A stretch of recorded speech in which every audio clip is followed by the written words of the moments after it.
주님의 은총과 평화가 사순절 첫째 주일 현장과 그리고 영상으로 함께 예배하는 모든 분들 위해 가득히 되시기를 바랍니다. 우리 함께 예배하는 좌우의 지체들에게 함께 예배함이 기쁨입니다. 이렇게 한번 인사를 건네보도록 하겠습니다. 함께 예배함이 기쁨입니다.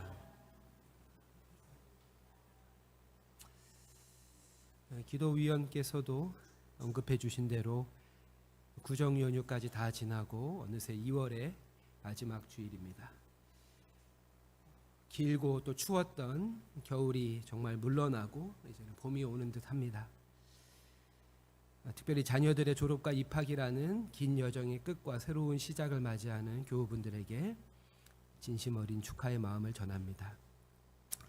오늘은 마태복음 14장 34절부터 36절을 본문으로 해서 두루 통지하여 라는 제목의 말씀을 나누도록 하겠습니다. 34절입니다. 그들이 건너가 게네사렛 땅에 이르니. 지난 설교를 기억해 보면 제자들이 갈릴리 호수를 건너 게네사렛에 이르렀다는 이 짧은 말씀을 가벼이 넘길 수는 없을 것입니다. 제자들은 오병이어로 5,000명을 배불리 먹이신 이 놀라운 주님의 이적을 경험하고 아직 그 흥분이 채 가시기도 전에 주님의 재촉에 의해 어쩔 수 없이 시작된 갈릴리 호수에서의 힘겨운 항해 끝에 겨우 무태 발을 디딜 수 있었고 그곳이 게네사렛입니다. 여기서 한 가지 호기심이 생깁니다. 게네사렛은 이 항해의 최초의 목적지가 아니었기 때문입니다. 마가복음 6장 52절인데요. 예수께서 즉시 제자들을 재촉하사 자기가 무리를 보내는 동안에 배 타고 앞서 건너편 벳세다로 가게 하시고, 오늘 본문과 병행 구절인 마가복음 6장 52절에 따르면 이 항해의 본래 목적지는 벳세다입니다. 지도에서 보시는 대로 벳세다와 게네사렛은 전혀 다른 방향에 위치해 있습니다. 무엇이 이 항해의 향방을 이리도 달라지게 한 것일까요? 그리고 이와 같은 예기치 못한 상황 변화는 우리에게 어떠한 의미로 다가오는 것일까요?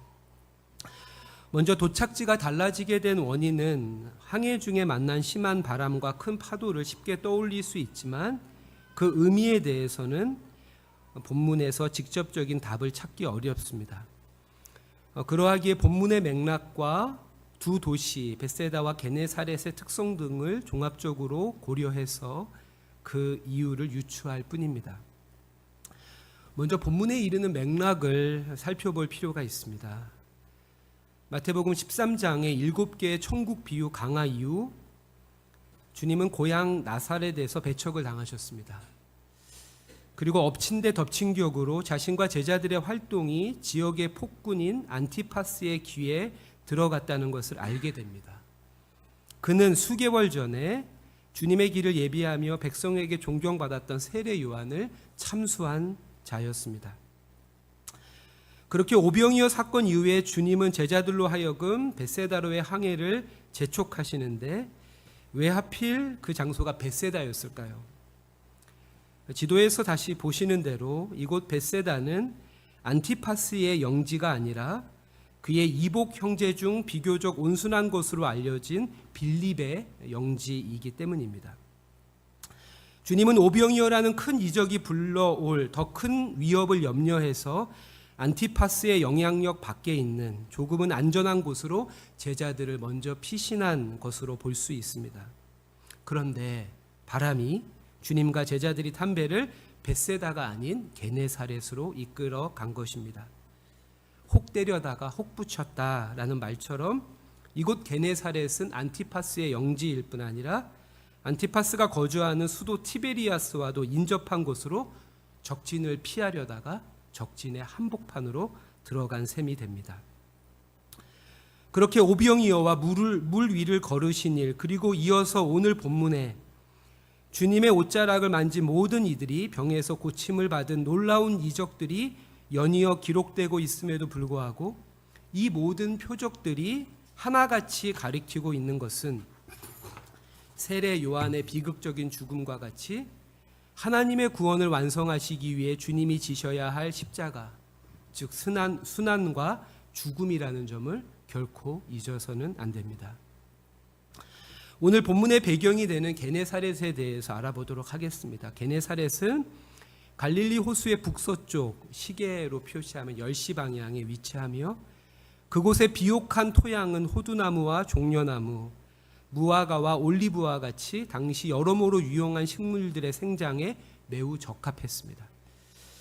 그렇게 그곳은 예수 시대 갈릴리 호수의 연안 도시 중에 가장 번성한 곳으로 갈릴리 호수를 이 지역의 명칭을 따서 게네사렛 호수라 부르기도 했습니다.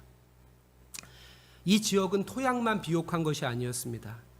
게네사렛 사람들의 마음밭은 마치 앞선 마태복음 13장의 첫 번째 천국 비유인 씨 뿌리는 자의 비유에서 30배, 60배, 100배를 결실하는 좋은 땅과 같은데요. 오늘 본문 35절입니다. 그곳 사람들이 예수신 줄 알고 그 근방에 두루 통지하여 모든 병자를 예수께 데리고 와서, 아멘. 옥토에 심겨진 씨앗이 풍성한 열매를 결실하듯 주님이 게네사렛에 이르자 그 소문이 삽시간에 주변 너른 지역에 퍼져나가게 됩니다. 조직도 없고 누가 시키는 사람도 없지만 먼저랄 것도 없이 저마다 사람들을 주님께로 데리고 나온 것입니다. 특별히 두루 통지하여라는 말에서 알 수 있듯이 이 게네사렛 사람들의 선교적 특징은 대상을 가리거나 취사 선택하지 않았다는 점입니다. 참고로 이 두루로 번역된 헬라어 홀로스는 전체의 모든, 전부를 뜻하는 단어입니다. 이처럼 게네사렛 사람들은 예수님을 통해 하나님의 무조건적인 차별 없는 사랑을 경험했고 저들도 남녀노소 빈부고아를 막론하고 누구라도 사랑의 주님 앞으로 데리고 나온 것입니다. 음력설을 보내며 다시금 병원연 새해를 시작합니다. 2026년 새사랑교회도 게네사렛과 같이 각자의 삶의 자리에서 복음의 씨앗을 두루 통지해 많은 이들을 주님께로 인도하는 구원의 옥토가 되길 소망합니다.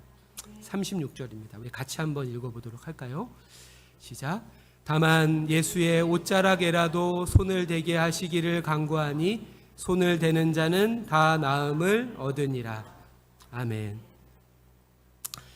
그렇게 주님은 자신을 배척하던 나사렛에서와는 달리 게네사렛에서는 그 권능을 행사함에 있어 조금의 제한도 두시지 않습니다. 게네사렛 사람들의 차별 없는 사랑이 대상을 가리지 않는 선교가 많은 기적들의 마중물이 된 것입니다. 더욱이 36절의 말씀처럼 게네사렛에서의 치유에는 독특한 점이 있습니다. 손을 대어라는 표현처럼 만지심, 즉 접촉이 있었다는 것이죠. 이 행위의 의미를 우리가 제대로 이해하기 위해선 앞선 마태복음 9장의 한 사건을 떠올릴 필요가 있습니다. 그 사건은 혈루증 앓는 여인을 고치신 일입니다. 지난 설교에서도 말씀드린 대로 마태복음 8장과 9장에는 주님이 행하신 10개의 기적들이 연달아 소개되고 있습니다. 그 첫 번째가 나병 환자를 고치신 일인데요. 요즘 말로 하면 한센병 환자이죠. 그때에도 손을 내밀어 그를 만지셨다라고 기록이 됩니다. 그런데 이어지는 두 번째 기적은 백부장의 중풍병 앓는 하인을 고치는 일인데 그에게는 손을 대지 않고 말씀으로만 고치십니다. 그리고 이어지는 9장에서는 한 회당장이 주님께 나와서 간청합니다. 자신의 어린 딸이 방금 죽었는데 주님이 친히 오셔서 그 아이에게 손을 얹고 기도해 달라고 간청을 합니다. 그렇게 회당장을 따라가는 길에 주님의 치유를 바라는 수많은 무리가 주님의 주변을 에워쌉니다. 이리 밀리고 저리 밀리는 상황에서 주님이 갑자기 가던 길을 멈추고 누가 내 몸에 손을 대었느냐라고 질문을 합니다. 그러자 제자들은 선생님, 주님을 에워싸는 이 수많은 무리가 보이시지 않습니까? 그런데 왜 누가 손을 대었느냐고 물으십니까? 라고 퉁명스럽게 답을 합니다. 하지만 주님은 이 제자들의 말에도 아랑곳하지 않고 자신의 몸에 손을 댄 그 사람을 찾기 위해서 주변을 둘러보십니다. 일순간 어색한 침묵이 흘렀겠죠. 이내 한 여인이 두려움에 떨며 주님 앞에 엎드려서 고백합니다. 자신은 12년 전부터 혈루병을 앓고 있으며 이를 고치기 위해 온갖 방법을 다 써봤지만 결국 가산만 탕진하고 상태는 더욱 나빠졌다는 것입니다. 그렇게 고통과 외로움으로 깊은 절망 속을 허우적거리고 있을 때 예수의 소문을 듣게 되고 주님의 옷자락만 만져도 나을 것 같다는 그 믿음으로 무리 속에 몰래 숨어 주님을 쫓다가 겨우 그 옷자락을 만졌고 바로 그 순간에 내 몸의 출혈의 근원이 마르게 됐다는 것을 느꼈다라고 주님 앞에 고백합니다. 이 사건 이후에 주님은 원래 목적지였던 회당장의 집에 이르러 그의 죽은 딸을 보고서는 그의 손을 잡아서 일으켜 세우죠. 그리고 이어지는 기록입니다. 9장 26절인데요. 우리 같이 한번 읽어보겠습니다. 시작. 그 소문이 그 온 땅에 퍼지니라. 아멘. 마태복음 8장 9장의 이적들 중에 특별히 주님의 손길이 닿은 이들, 나병 환자, 혈루증 앓는 여인, 회당장의 죽은 딸은 모두 율법을 기준으로 할 때 부정한 이들입니다. 부정한 이들로서 접촉이 금지된 공동체로부터 철저히 격리된 자들이었습니다. 그러하기에 의도적이든 아니든 이들과의 접촉은 율법을 위배한 것이 될 뿐 아니라 그 역시도 부정한 자가 됩니다. 2004년에 불혹의 나이로 소천한 고 최희동 목사님은 주님이 스스로 걸레가 되셔서 세상의 더러움을 닦아내셨다고 자신의 책 걸레질하시는 예수에서 말합니다. 그렇게 주님은 의도적으로 율법에서 부정하다고 여기는 이들에게 손을 대서 치유하십니다. 이는 육신의 질병을 치유한 것을 넘어 저들의 존재를 부정하는 것으로 악용되는 율법을 새롭게 해석하시며 사랑으로 완성하시는 것입니다. 이처럼 모든 인간이 존재 그 자체로 존엄한 것은 율법과 전통 그리고 제도화된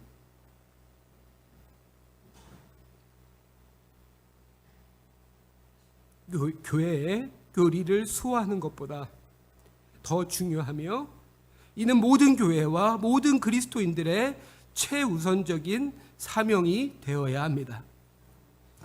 신학자 폴 틸리히는 구원을 받아들여짐의 체험이라고 말합니다. 나의 존재가 있는 그대로의 모습으로 수용되는 경험이야말로 구원받음의 체험이라는 것입니다. 이처럼 당시 모든 이들이 기피하고 거부하는 부정한 이들을 직접 어루만지심으로 주님은 저들의 존재를 그 자체로 받아들이셨습니다.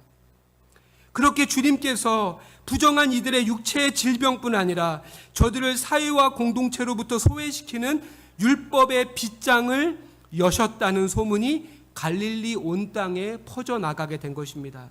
그리고 마침 주님께서 게네사렛에 당도하자 그곳 사람들은 많은 이들을 주님께로 데리고 옵니다. 다시 한번 오늘의 본문을 읽어보겠습니다. 34절로 36절인데요. 우리 교독하고 36절을 같이 읽어봅시다. 그들이 건너가 게네사렛 땅에 이르니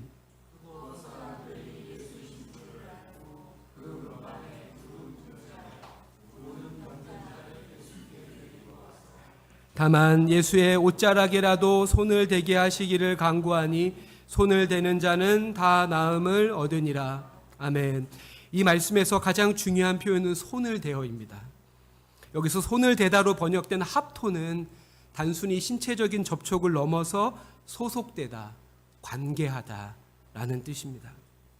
게네사렛 사람들이 데려온 병자들을 주님이 직접 손을 대서 치유했다는 사실은 그들이 데려온 그 병자들이 당시 율법상 부정한 상태에 있는 자들임을 보여주며 이는 게네사렛 사람들이 주님처럼 부정한 이들을 배제나 혐오의 대상으로 여기지 않고 수용과 사랑의 존재로 대했음을 알 수 있습니다. 말씀을 맺겠습니다. 무엇이 참된 믿음입니까? 참된 믿음은 나와 너 사이에 경계선을 지우고 하나님의 사랑의 원을, 그 평등의 원을 확장해 가는 것입니다. 무정하고 냉랭한 세상에서 자기의 욕망만을 따르지 않고 낯선 이들의 고통에 연대하며 그들의 삶의 무게를 조금이라도 덜어주려는 그 착한 마음에 하나님의 권능이 깃들 것입니다. 얼어붙었던 물이 풀린다는 우수에 단단해진 우리의 마음도 녹아내려 이웃을 향한 사랑의 걸음을 내딛고 사랑의 손길을 내밀게 되길 주님의 이름으로 축원합니다. 기도하겠습니다. 자비로우신 아버지 하나님, 당신의 그 한없는 사랑으로 죄인일 수밖에 없는 저희들을 구원해 주시니 감사드립니다. 하지만 우리는 당신께 받은 그 사랑의 깊이와 너비를 망각한 채 옹색함과 인색함에 굳은 얼굴로 이웃을 대할 때가 얼마나 많은지요. 누군가 나의 얼굴을 통해 보이지 않는 하나님의 얼굴을 떠올린다는 사실을 기억하며 우리의 삶이 하나님의 사랑을 드러내는 거울이 되게 하소서. 또한 우리들도 게네사렛 사람들이 그러했던 것처럼 누군가에게 정죄의 낙인을 찍는 것이 아니라 있는 그대로의 모습으로 받아들여 주므로 하나님의 온전한 사랑을 두루 통지하도록 새사랑교회 2026년의 모든 걸음들을 축복하여 주옵소서. 감사드리며 예수 그리스도의 이름으로 기도드립니다. 아멘.